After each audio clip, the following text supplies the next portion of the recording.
বর্তমানে যারা ষষ্ঠ শ্রেণীতে আছো তোমরা তোমাদের বইয়ের মধ্যে এই যে চারুপাঠ যে বইটা আছে অর্থাৎ বাংলা প্রথম পত্র যে বইটা আছে এই বইয়ের মধ্যে এই যে পাখির কাছে ফুলের কাছে যে অধ্যায়টা আছে এই অধ্যায়ের মধ্যে যাও। এই অধ্যায়ের মধ্যে তোমরা তোমাদের এই যে বইয়ের 94 পৃষ্ঠার মধ্যেই কিন্তু কতগুলো প্রশ্ন পাবা, নমুনা প্রশ্ন। তো আমি প্রত্যেকটা প্রশ্নের উত্তর দিয়ে দিচ্ছি। দেখো, প্রথমে বহু নির্বাচনী প্রশ্ন দেওয়া আছে, তারপরে সৃজনশীল প্রশ্ন দেওয়া আছে। তো একে একে প্রত্যেকটার উত্তর দিয়ে দিব। দেখো, একের মধ্যে বলা আছে পাখির কাছে ফুলের কাছে কবিতায় কবি তার মনের কোন কথাটি বলতে চান? উত্তর হবে নিঃস্বর্গ প্রেম।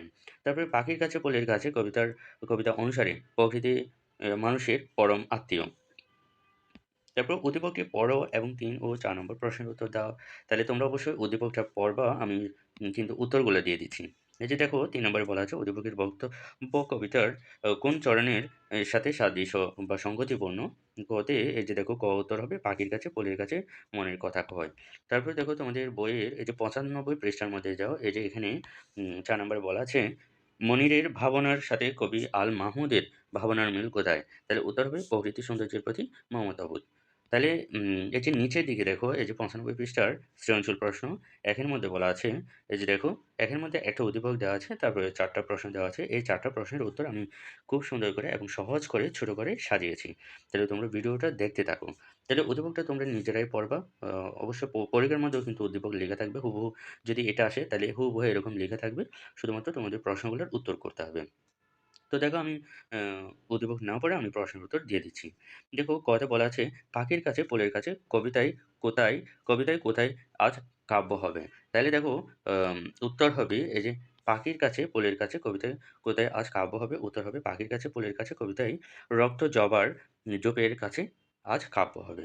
তাহলে দেখো, এরপরে খ প্রশ্নের মধ্যে বলা আছে পাখির কাছে ফুলের কাছে কবিতায় না ঘুমানোর দল বলতে কি বোঝানো হয়েছে? তাইলে উত্তর রেডি করেছি খুব সহজেই। এই যে কবিতায় না ঘুমানোর দল বলতে বোঝানো হয়েছে প্রকৃতির সক্রিয় ও চঞ্চল প্রাণীরা, যেমন যেমন পাখি, গাছের পাতা, কীটপতঙ্গ, যারা আ দিনের বা রাতের নির্দিষ্ট সময় নিদ্রা নয় বরং ক্রমাগত জীবনের গতিতে যুক্ত থাকে। তারা কখনো থামে না, সবসময় পরিবেশে গতিশীলতা ও ছন্দ রক্ষা করে। তারপরে প্রশ্নের মধ্যে বলা আছে দেখো, উদ্দীপকে বর্ণিত অনুষ্ঠানটি পাখির কাছে ফুলের কাছে কবিতার যে বিশেষ দিকের ইঙ্গিত দেয় তা ব্যাখ্যা করো। তাহলে উত্তর খুব ছোট করে এবং সহজেই রেডি করেছি।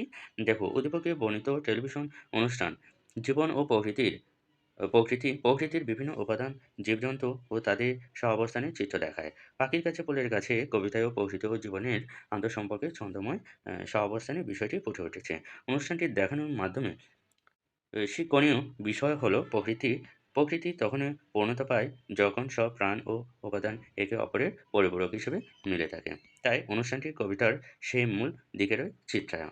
তারপরে দেখো, প্রশ্নের মধ্যে বলা আছে শর্মিলীর বাবার সর্বশেষ উক্তিটি যথার্থতা পাখির কাছে ফুলের কাছে কবিতার আলোকে বিশ্লেষণ করো। তাহলে উত্তর খুব সহজে এবং ছোট করে রেডি করেছি। দেখো, শর্মিলীর বাবা বলেছেন এদের সহাবস্থানের মধ্য দিয়ে প্রকৃতি পূর্ণতা পায়। এক কথায় বলা যায় এরা একে অপরের পরিপূরক। কবিতার আলোকে এটি যথার্থ, কারণ কবিতায় প্রকৃতির সব উপাদান যেমন পাখি, ফুল, গাছপালা, নদী, ঝর্ণা একে অপরের সঙ্গে সংযুক্ত হয়ে ছন্দময় পরিবেশ গড়ে তোলে। একটির অনুপস্থিতিতেই প্রাকৃতিক ভারসাম্য নষ্ট হয়। অতএব বাবার উক্তি ও কবিতার মূল বক্তব্য মিলিত।